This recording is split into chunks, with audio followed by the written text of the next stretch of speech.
బాగా పథకాలు ఎంత బాగా మొత్తానికంటే పర్లేదంటారా? పర్వాలా.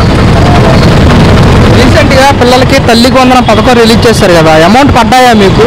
పడినాయండి. ఎంతమంది పడ్డాయి మీకు? మా పిల్లల